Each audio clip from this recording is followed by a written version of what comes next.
Words transmit my thoughts and my ideas from my head to yours.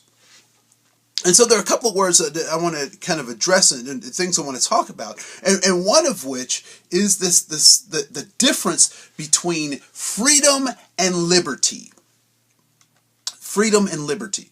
And I'll leave it to you to kind of, use Wikipedia, like a lot of you guys do, to look up those definitions. I'll leave it to you to kind of explore what those mean, but I want to give you a different way of thinking about those things.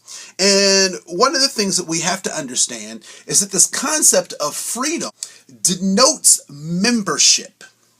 That to have freedom, you must be a member of a group that is granting said freedom. So let's look at the why as an example, right? So I can go to the Y and not be a member, but I will be limited in the access that I have to Y activities because those freedoms are given to members. And so as soon as I become a member, then I get access to all the freedoms, the rights, and the privileges of being a member. Now, the thing that we oftentimes don't think about, though, that is somewhat problematic about being a member, is that if and when I have violated the contract of my membership, or I violated my membership, then they impose sanctions that take away my freedom. So you hear people, talking about, freedom comes at a price. Freedom is important. Live free or die. Blah blah blah blah. All this kind of stuff. And what they're talking about is that freedom is offered to people who are considered to be members.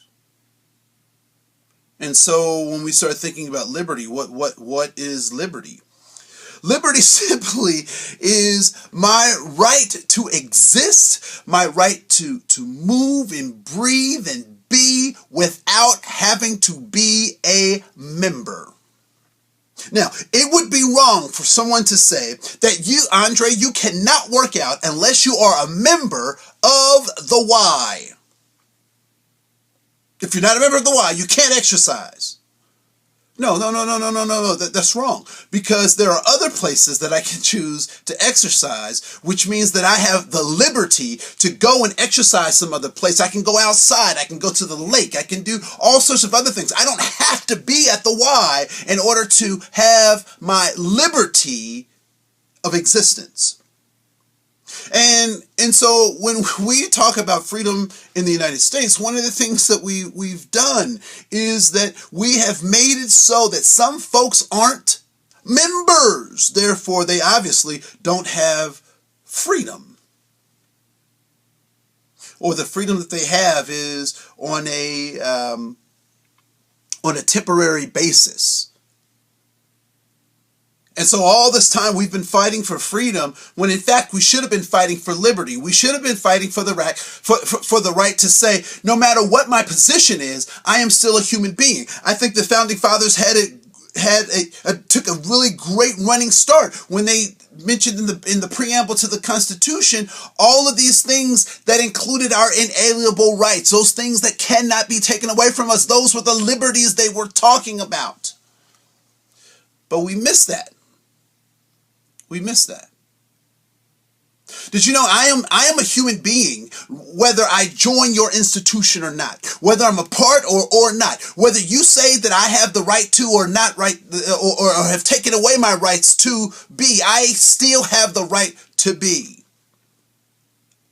And so when we hear people crying out in the streets, when we see people standing up, when we see people gathering together to have conversations to say this is enough,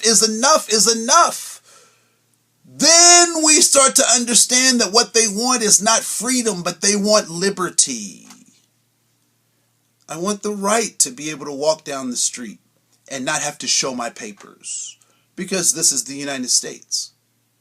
I want the right to know that when I send my son or my daughter out in the community, that Officer Friendly will be friendly to them as much as he is friendly to anyone else.